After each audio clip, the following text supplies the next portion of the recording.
Alright, so I had my car running and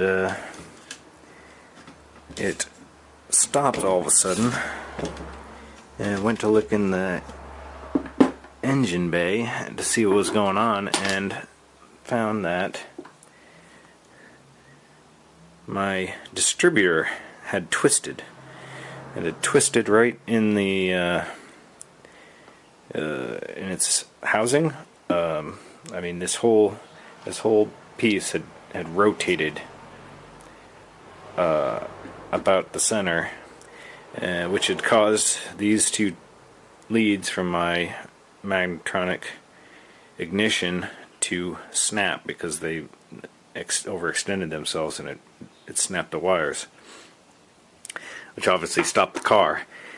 So I was trying to figure out what happened. Why did this thing rotate? And it's not, I'm not sure how this is supposed to work, but I can't twist this at all. Here, it doesn't spin. And there's this piece that I don't think belongs. I've never taken one of these apart, but there's a bit here, right there, wedged up against the side, that I think snapped off. I don't think that's supposed to be there. So I'm going to keep digging through this thing, take that apart, and I'll try to get that out. I don't know how that's supposed to go, but it doesn't look right.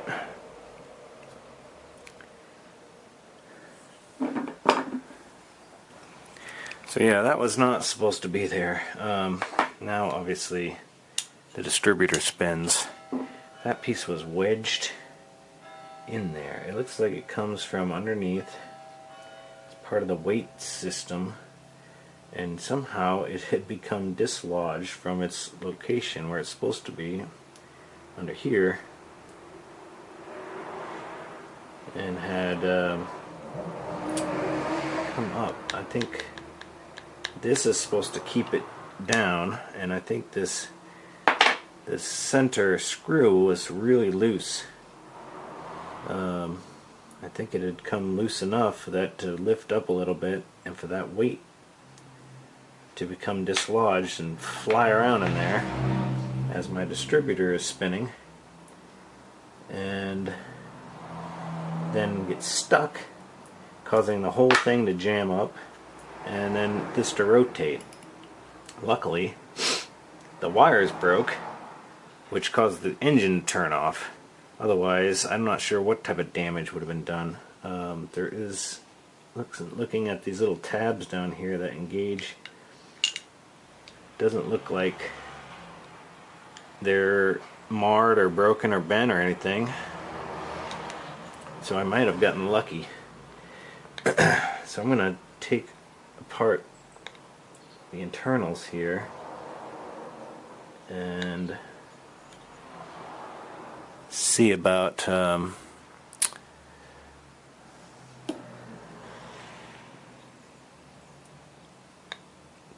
getting this back together.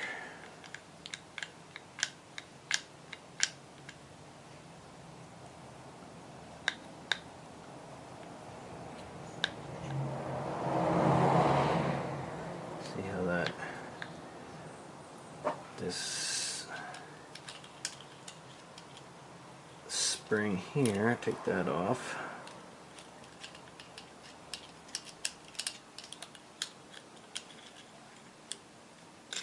There we go. So I got those two springs off, and then that slides off the center.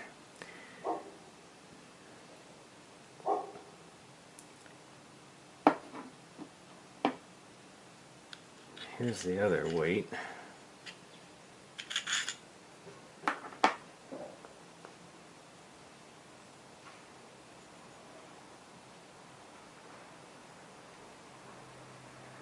Other than that, there's just some grease down in there.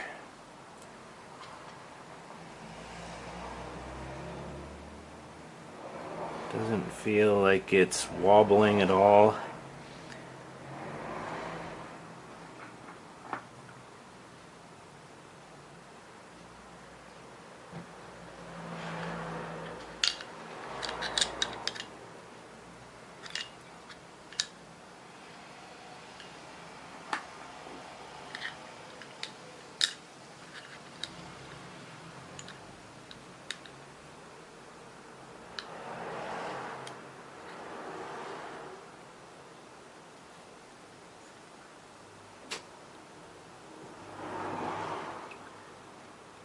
So these weights, yeah, there's some pins on the bottom that attach to the weights.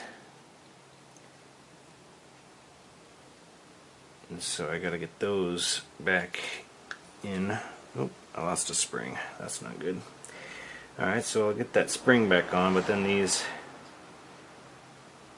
two pins on the bottom here, those go to the holes here in these weights. So I'm going to find that spring. Alright, well, I got it back together. I reconnected the internal springs. It's now spinning freely, like I said before. And I put the weights back in place and put all the bottom springs back on, and then I attached the top plate here to touch the vacuum advance. So that's all connected now, and just tightening down some of these screws here. Okay, make sure that this top one is tight. Okay, now I gotta put my ignition back together.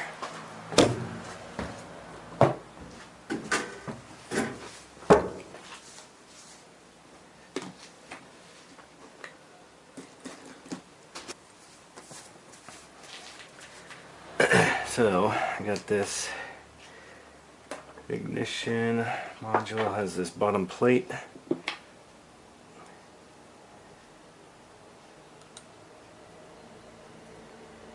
And that connects to here. This goes on the pin. There's a pin right there. Snaps on. And then there's a tiny little screw that goes on right here.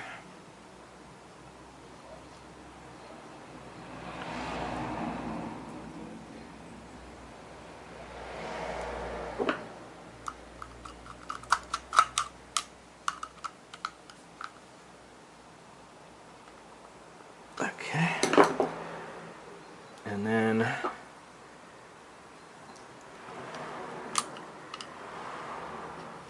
this goes on top. There's a little pin on the bottom that engages with the pin here, and then there's a screw and a small washer that go in there.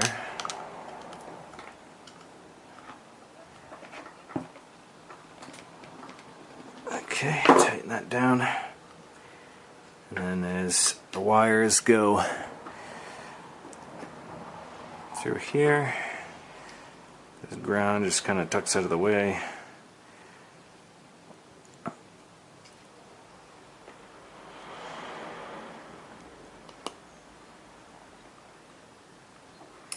Okay, now I got it all back together. I need to put it back into the vehicle. Actually, this top piece goes on like that, and then the rotor goes on top like that. Okay, now we put it back into the vehicle. Alright, when putting it back in, it should just slide in. You gotta line up the grooves in the down in the bottom with that with the pins that stick out on either side of the actual distributor. Down at the bottom of the distributor, you might have to wiggle it and get it in the right spot, but once you get it in, you'll know, because it fits all the way in there. And then you can just tighten up the nut here. This is like a spring clamp that clamps down around the outside of the distributor, right there. Then you just attach the vacuum and all the leads for the spark plugs, and that should be it. Then we can give it a go and see how it works.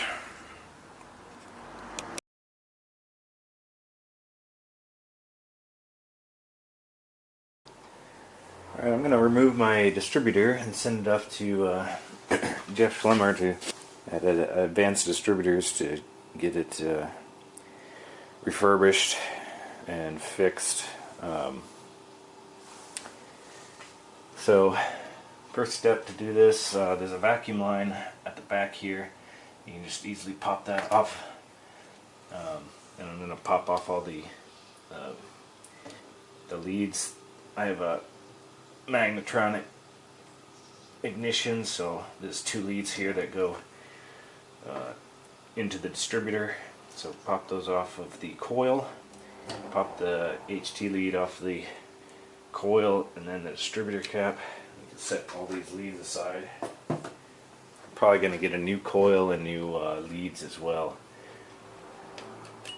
So just pop all these off.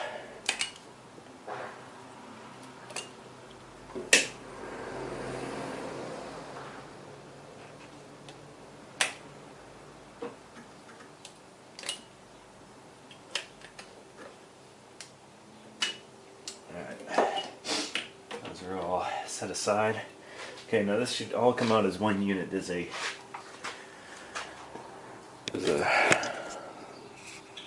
nut down the bottom, which I will tighten up on and show you. Hold on a second. Alright, you can see that bolt going through here, and that basically just tightens up on this ring. And that is a 7/16 on my car. So you just loosen that up.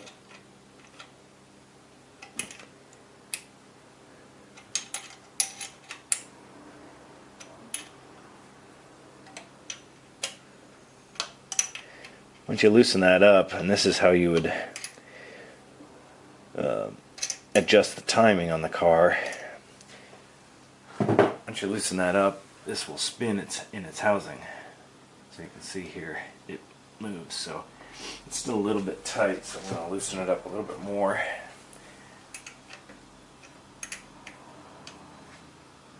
There we go. Now you reach down and you hold on to it from below and you twist and pull up. It'll come right out as one unit. So you can see here the unit comes out all as one piece, and that's it.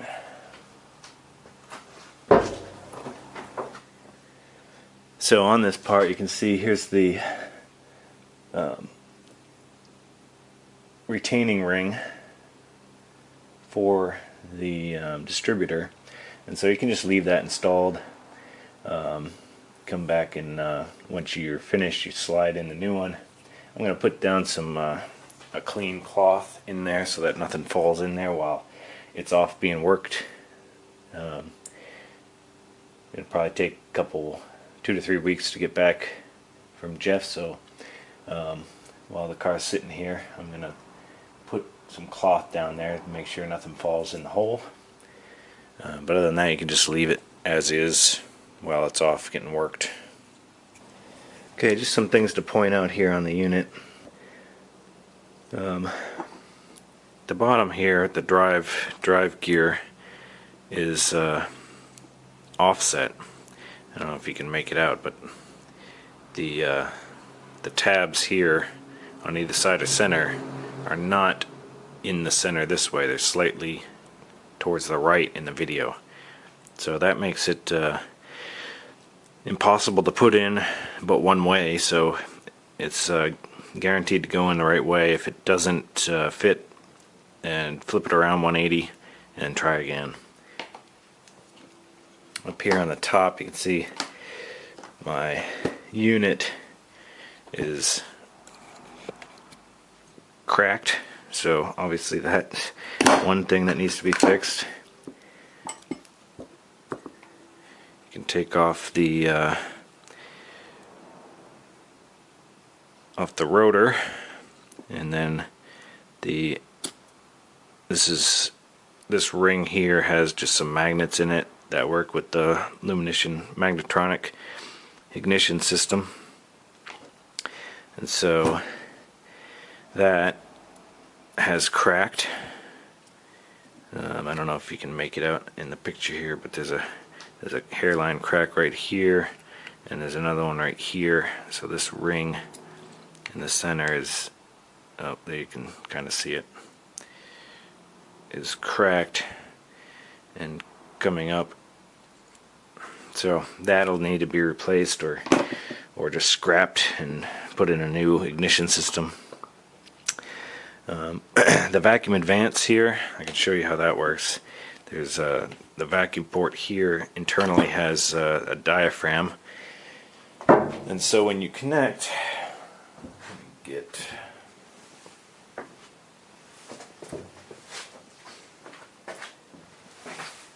can put your mouth on it and suck on the end here, but that's kind of gross. So what I'm going to do is just attach a rubber hose, and I have just this is a pump that'll provide suction, and so you'll be able to see here how the vacuum advance turns the whole thing to advance the timing. You can see as I pump it up, that turns, and then I'll release it and it goes back. So the shop manual has some specs on this. Let me see if this will come out here. So vacuum advance should start at 2 inches of mercury and finish at 6 inches of mercury. So okay, so as I move or increase the pressure, you can see it starts to move at about 4 inches of mercury. The outer ring scale, there's inches of mercury.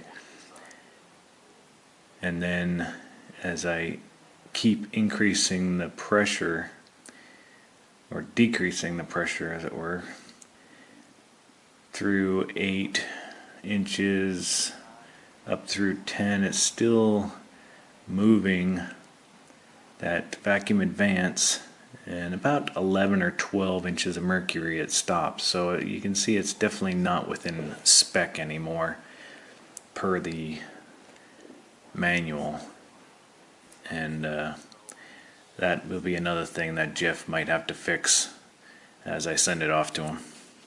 So I'm going to package this up and send it off to Advanced Distributors, have them take a look at it, fix what's broken, and then send it back. Okay, on the unit you can see it's stamped here, Lucas, England. Over here there's a model and part number, I believe 41201 Bravo and 468, I believe, is stamped right there. Any other markings? There's markings on here. It just says made in England, British Lucas patent. Up here it's marked 25D, has an arrow for the direction of rotation.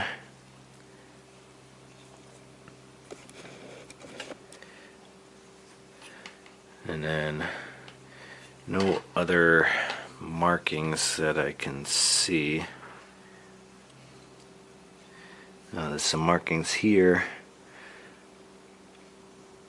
on the end, B or 5, 19, 10, 5, and then it's kind of rubbed out, 170, Lucas, England.